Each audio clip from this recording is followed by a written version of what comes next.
Putin का दौरा भारत भारत में आपको जश्न का सामान नजर आता है क्योंकि मोदी को आखिरकार वो हथियार मिल ही गया है। तो फिर सवाल ये बनता है कि क्या रूस ने पाकिस्तान और चीन के साथ कोई गेम कर दी है। दरअसल ज्वाइंट प्रेस कॉन्फ्रेंस पे मोदी ने मंच से कहा कि हम शीघ्र ही रूसी नागरिकों के लिए मुफ्त 30 दिन का टूरिस्ट वीजा और 30 दिन का ग्रुप टूरिस्ट वीजा शुरू करने जा रहे हैं। ये ऐलान सिर्फ एक स्वागत जेस्चर नहीं है, ये एक रणनीतिक कदम है। ये दिखाता है कि भारत रूस को सिर्फ एक मित्र नहीं बल्कि भरोसेमंद और लंबे समय के रणनीतिक साझेदार के रूप में देखता है। क्राम इस वक्त पूरी दुनिया की नजर साउथ एशिया पर है, हमारे रीजन पर है। एक जानिब तो इस रीजन में बहुत से कॉन्फ्लिक्ट सर उठा रहे हैं, तो वहीं दूसरी जानिब रूसी सदर व्लादिमीर पुतिन का दौरा भारत और रूस बहुत पुराने इत्तेहादी हैं और भारत जो है वो बड़े तरीके से बड़े अरसे तक वेस्ट और रशिया के दरमियान एक बैलेंस रखने में कामयाब रहा। अब पीएम मोदी ने क्या कुछ कहा, अपने कानों से सुनिए। फ्रेंड्स, दोनों देशों के बीच कनेक्टिविटी बढ़ाना हमारी मुख्य प्राथमिकता है। हम INSTC, नॉर्दर्न सी रूट, चेन्नई व्लादिवोस्टोक कॉरिडोर पर नई ऊर्जा के साथ आगे बढ़ेंगे। मुझे खुशी है कि अब हम भारत के सी फेरर्स की पोलर वाटर्स में ट्रेनिंग के लिए सहयोग करेंगे।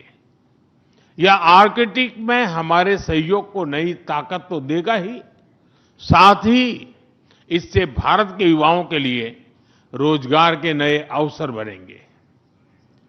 उसी प्रकार से शिप बिल्डिंग में हमारा गहरा सहयोग मेक इन इंडिया को सशक्त बनाने का सामर्थ्य रखता है। यह हमारे विन विन सहयोग का एक और उत्तम उदाहरण है, जिससे जॉब्स, स्किल्स और रीजनल कनेक्टिविटी सभी को बल मिलेगा। मगर जो कुछ इस वक्त पाकिस्तान के साथ हो रहा है, ये वो बारूदी सुरंगें हैं जो पिछले कई सालों में बिछाई गई। हर सियासी हुकूमत, खासतौर पर जरदारी के दौर जो 2008 से शुरू हुआ, बल्कि उससे भी पीछे 90s के दौर में, जब जरदारी ने इंडिपेंडेंट पावर प्रोड्यूसर्स IPP के प्रोजेक्ट्स मुल्क में लगाए और जिन शर्मनाक और ख़तरनाक शराइत पर उनको लगाया गया, और उसके बाद आने वाले जमहूरी दौरों में जो पाकिस्तान की मईशत की तबाही मचाई गई, वो सारी बारूदी सुरंगें अब आकर फटना शुरू हो गई हैं। पूरे मुल्क में एक तूफान मचा हुआ है। कोई कह रहा है कि अमीरों के यूनिट्स, जो मुफ्त यूनिट वो इस्तेमाल करते हैं, वो ख़त्म कर दो, मसला हल हो जाएगा। किसी ने कहा उसके पेट्रोल जो वो मुफ्त इस्तेमाल करते हैं उसको बंद कर दें। मसला इतना सीधा और आसान नहीं है। आप मुझे ये बताइए कि अगर आप पाकिस्तान की पूरी सिक्योरिटी TTP के हवाले कर दें तो फिर पाकिस्तान की सिक्योरिटी कहाँ जाएगी? अगर आप पाकिस्तान की पूरी सिक्योरिटी अजीत कुमार डोवल के हवाले कर दें कि तुम जिम्मेदार हो पाकिस्तान की सिक्योरिटी को देखने का, तो फिर वो क्या करेगा पाकिस्तान के साथ? मसला बहुत ऊपर से शुरू होता है।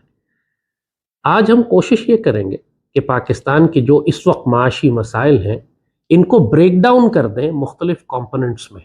कौन कौन जिम्मेदार है, किस किस इदारे या फर्द या पॉलिसी का क्या नतीजा निकल रहा है, और फिर जब आप इतने बड़े मसले को ब्रेक डाउन कर देते हैं छोटे छोटे हिस्सों में, तो फिर हर छोटे से हिस्से को एड्रेस करके इसको रिजॉल्व करना आसान हो जाता है। इस टाइम हमारा कंपैरिजन इंडिया से नहीं बनता, लेकिन हमें आप ईमानदारी से बताइएगा, हर बात में ये नहीं बताया जाता इंडिया से जंग कर लेंगे, ये कर लेंगे, वो कर लेंगे। अभी तो रिसेंटली स्टेटमेंट दी गई 300। वैसे जो मैं समझता हूँ ना, इंडिया तो जंग जीत चुका हुआ है। ज़रूरी नहीं है कि इस दौर में हथियारों से जंग हो ना। अब देखें, इकोनॉमिकली वो हमसे बहुत ज़्यादा आगे जा चुका है। वो IT की फील्ड देख लें, उसकी मेडिकल की फील्ड देख लें, आप मतलब कोई भी फील्ड ले लें। इन शॉर्ट में यही कह दूं, कोई ऐसी फील्ड बता दें जिसमें इंडिया हमारे से पीछे या जिसमें पाकिस्तान इंडिया से। मतलब आप स्पेस साइंस, स्पेस टेक्नोलॉजी देख लें, मेडिकल देख लें, साइंस देख लें।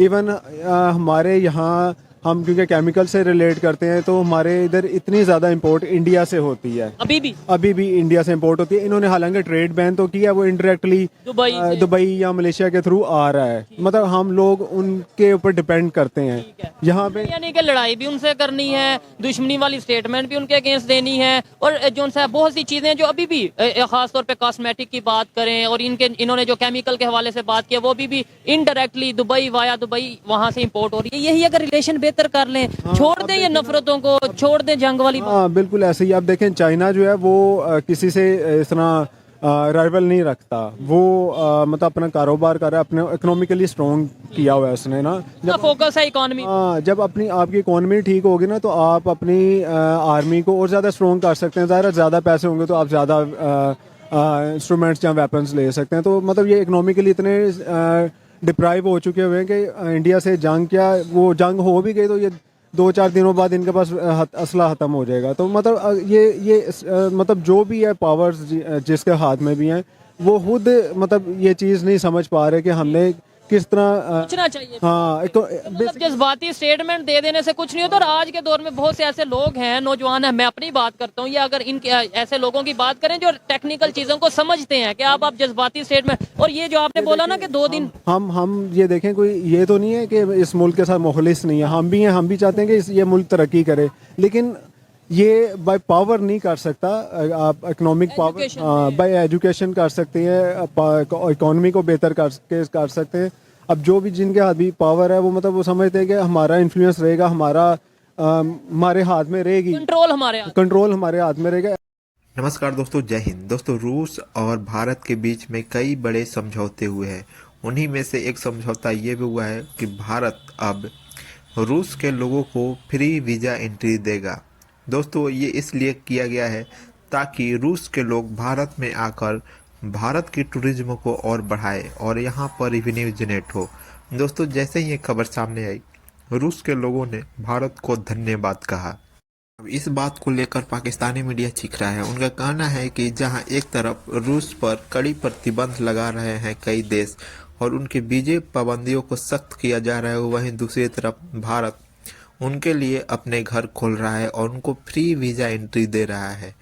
ये कैसे हो रहा है और इस पर भारत को कोई देश क्यों नहीं बोल रहा है? दोस्तों भारत एक स्वतंत्र देश है, ये बार बार पाकिस्तानी को समझ नहीं आता और इस बात के लिए वो लोग बोलते रहते हैं। दोस्तों वीडियो पसंद आए तो वीडियो को लाइक करें, शेयर करें और चैनल को सब्सक्राइब। उसके मुकाबले में रूस के साथ उस हद तक नहीं है, मगर उसके बावजूद भी मोदी की तरफ से जो पॉलिसी है अपनी, उसके ऊपर वो मुस्तकिल आपको कायम नजर आते हैं और व्लादिमीर पुतिन के साथ वो अपनी कुर्बतों को बढ़ाते हुए नजर आते हैं। क्योंकि अगर आप भारत की खारजा पॉलिसी की बुनियाद पढ़ते हैं तो एक लाइन जो वन लाइनर है उसके अंदर ये है जो डिफाइन है कि भारत अपने दोस्त बदलता नहीं है बल्कि कुर्बतें मजीद बढ़ाता है।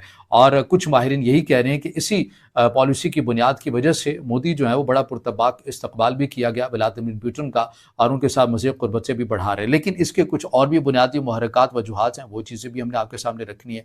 आपको ये भी मालूम है कि भारत की जो अस्करी इदारों के अंदर जितनी भी जो टेक्नोलॉजी है वो ज़्यादातर रूस ही की दी हुई है। हैवी टैंक्स की बात करें, फाइटर जेट्स की बात करें और बिलखसूस उनकी नेवी के हवाले से जो टेक्नोलॉजीज़ हैं वो रशिया ही की हैं। तो